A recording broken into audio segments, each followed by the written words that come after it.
அமெரிக்கர்கள் இப்பொழுது அமெரிக்காவை விட்டு தலைதெறிக்க ஓட தொடங்கி இருக்கின்றார்கள் என்றும் தங்களுடைய வங்கியில் வைக்கப்பட்ட பணத்தை எடுத்தபடி ஐரோப்பா நோக்கி குடியேறுவதற்காக பெருந்தொகையான அமெரிக்கர்கள் புறப்பட்டு கொண்டிருக்கின்றார்கள்.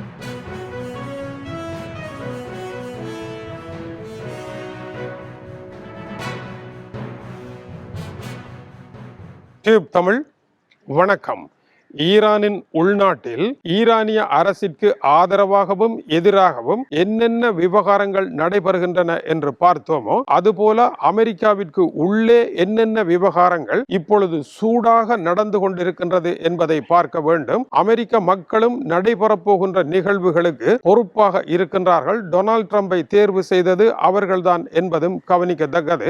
இப்பொழுது டொனால்ட் ட்ரம்பினுடைய ஸ்டேட் ஆஃப் தி யூனியன் பேச்சு குறித்து கடுமையான விமர்சனங்கள் வெளிவர ஆரம்பித்திருக்கின்றன. ஸ்டேட் ஆஃப் தி யூனியனில் அமெரிக்க அதிபர் பேசியது முன்னர் பதவியில் இருந்து விலகிய ஜோ பைடன் கடைசியாக பேசிய 1 மணி 49 நிமிட பேச்சுக்களுக்கு இணையான ஒரு பேச்சாகவே இருந்ததாகவும், ஜோ பைடனை பொறுத்த வரையில் இந்த நாட்டில் பணவீக்கம் குறைந்திருக்கின்றது, பொருட்களின் விலை குறைந்திருக்கின்றது என்று மக்களை ஏமாற்றுவதற்கான ஒரு முயற்சியை எடுத்தார். அதுதான் அவருடைய கடைசி உரையாகவும் அதன் பின்னர் பதவியில் இருந்து வெளியேறிய நிலையாகவும் இருந்தது.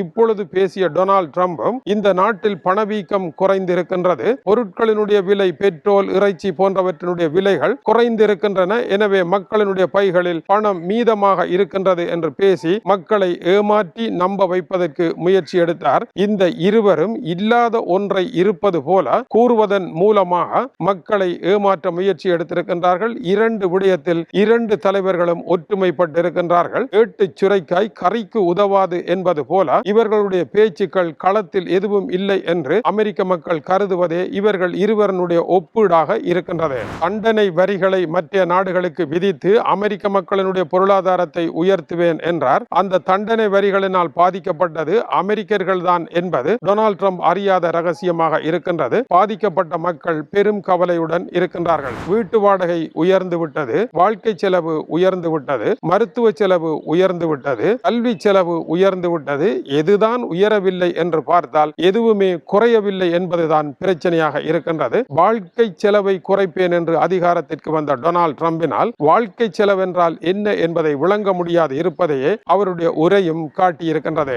அப்ரோட்டபிலிட்டி கிரைசிஸ் என்று கூறப்படுகின்ற பிரச்சனை ஏற்பட்டு இருக்கின்றது. வாழ முடியாத இந்த நிலை மேலும் தொடரும் என்றும் அமெரிக்கர்கள் இப்பொழுது அமெரிக்காவை விட்டு தலைதெறிக்க ஓட தொடங்கி இருக்கின்றார்கள் என்றும் தங்களுடைய வங்கியில் வைக்கப்பட்ட பணத்தை எடுத்தபடி ஐரோப்பா நோக்கி குடியேறுவதற்காக பெருந்தொகையான அமெரிக்கர்கள் புறப்பட்டு கொண்டிருக்கின்றார்கள். இதுவும் ஒரு வகையான அகதிகள் வெளியேற்றம் போலவே அமைந்திருக்கின்றது. அகதிகளை தடுக்க முயற்சி எடுக்கின்ற டொனால்ட் ட்ரம்ப் தன்னுடைய நாட்டு மக்கள் அகதிகள் போல ஐரோப்பாவிற்குள் நுழைவதை பார்க்காதது போல இந்த உரையை ஆற்றியிருக்கின்றார். அமெரிக்க அதிபரனுடைய பேச்சை கேட்டதும் டெமோக்ராட் கட்சியினர் கொலீரென சிரித்தது எதற்காக என்றால், இந்த பேச்சை கேட்டால் யாரால் தான் சிரிக்காமல் இருக்க முடியும், சேம்பரி என்றும் அமெரிக்க அதிபரில் மிகவும் மோசமானவர் என்றும் கூறப்பட்ட ஜோ பைடனை போலவே இப்பொழுது டொனால்ட் ட்ரம்பும் பேசியிருக்கின்றார் என்றால் சிரிப்பாய் சிரிக்கின்றது நமது அரசியல் என்று டெமோக்ராட் கட்சியினர் கூறுகின்றார்கள். இப்பொழுது மக்கள் அமெரிக்க அதிபரனுடைய ரிப்பப்ளிக்கனுக்கு எதிராக திரும்பிக் கொண்டிருக்கின்றார்கள். நியூயார்க் சிட்டியில் மேயராக வந்த ஷரோன் மம்டானியினுடைய வரவு, அதை தொடர்ந்து மெக் செர்ரில் நியூ ஜெர்சியினுடைய ஆளுநராக தேர்வு செய்யப்பட்டது, வெர்ஜீனியா ஆளுநர் தேர்வு செய்யப்பட்டது எல்லாம் ரிப்பப்ளிக்கனுடைய ஆதரவாளர்கள் நிறைந்த பகுதிகள் எல்லாம் இப்பொழுது தேர்தல் திசை மாறிக்கொண்டிருக்கின்றது. அமெரிக்க வாக்காளர்கள் ரிப்பப்ளிக்கனில் இருந்து விலகி எதிரணியினரை நோக்கி சென்று கொண்டிருக்கின்றார்கள் என்பது டொனால்ட் ட்ரம்பினுடைய ஓராண்டு ஆட்சியினுடைய விடையாக இருக்கின்றது. இப்பொழுது டொனால்ட் ட்ரம்பிற்கு எதிரான குரலை டொனால்ட் ட்ரம்ப் வாழ்க்கை செலவை குறைத்தாரா என்று மக்களிடம் கேட்கின்றார்கள். டொனால்ட் ட்ரம்ப் அமெரிக்காவை பாதுகாப்பாக வைத்திருந்தாரா? ஈரானுடைய ஏவுகணைகள் அமெரிக்காவில் விழும் என்று அவரே கூறுகின்றார். டொனால்ட் ட்ரம்ப் உங்களுக்காக வேலை செய்கின்றாரா என்பதை சிந்தியுங்கள், அவர் ரஷ்ய அதிபருக்காக வேலை செய்கின்றார் என்பது இதனுடைய பொருள். எனவே இப்படிப்பட்ட ஒரு கட்சி ஆட்சியில் இருக்க வேண்டுமா என்பது எதிரணியினருடைய கேள்வியாக மாறி இருக்கின்றது. அதேவேளை இடைக்கால தேர்தல்களில் வாக்குச்சீட்டில் டொனால்ட் ட்ரம்பினுடைய பெயர் இல்லையாக இருந்தால் மக்கள் ரிப்பப்ளிக்கனுக்கு வாக்களிக்காமல் விடுவதையும் சர்வசாதாரணமாக காண முடிகின்றது. இருப்பினும் டொனால்ட் ட்ரம்பினுடைய குழுவினர் இரகசியமாக பேசியிருக்கின்ற விவகாரங்களின் படி நாட்டில் இடைக்கால தேர்தல் தேர்தலில் நாட்டில் அவசரகால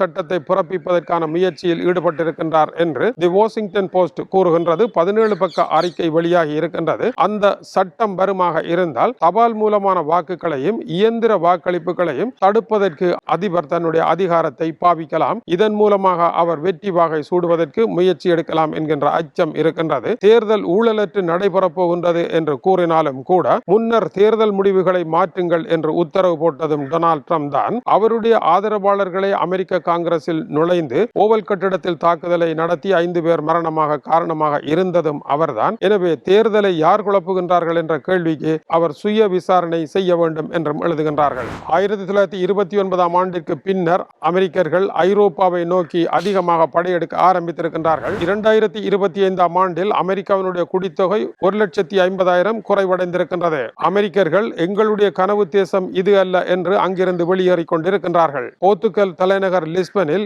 ஏராளம் குடியிருப்புகள் இப்பொழுது அமெரிக்கர்களினால் வாங்கப்பட்டுக் கொண்டிருக்கின்றது. 2025 2.7 மில்லியன் பேர் இடம்பெயர்ந்திருக்கின்றார்கள் அமெரிக்காவில் இருந்து. 2023 6 மில்லியன் பேர் இப்படி வெளியேறி இருந்தார்கள். ஐரோப்பிய ஒன்றியத்தின் 15 நாடுகளில் 1.5 மில்லியன் அமெரிக்கர்கள் குடியேறிவிட்டார்கள். பிரான்சில் குடியேறுவதற்கு 25,000 பேர் விண்ணப்பித்திருக்கின்றார்கள். இப்படியாக அமெரிக்காவை விட்டு அமெரிக்கர்கள் ஓடுகின்ற காலத்தில் டொனால்ட் ட்ரம்பினுடைய நிர்வாகம் அமைந்திருக்கின்றது. இதுதான் டொனால்ட் ட்ரம்ப் குறித்து உள்நாட்டு விமர்சனமாக இருக்கின்றது. அமெரிக்கர்கள் மத்திய கிழக்கை விட்டு ஓடி அமெரிக்காவில் குடியேறுவதை விட ஐரோப்பா நோக்கி ஓடிக்கொண்டிருக்கின்றார்கள். இதுதான் கள நிலவரமாக இருக்கின்றது அமெரிக்காவிற்கு உள்ளே. எனவே ஈரானிற்கு உள்ளே என்ன பிரச்சனை இருக்கின்றதோ அதே பிரச்சனை தான் வேறொரு வடிவில் அமெரிக்காவிற்குள்ளும் இருக்கின்றது என்று அமெரிக்க ஊடகங்கள் எழுதுகின்றன. இது டியூப் தமிழனுடைய உலக செய்திகளுக்காக இலங்கை வடபுலம் யாழ்ப்பாணத்தில் இருந்து கீசே துறை. வணக்கம் உறவுகளே.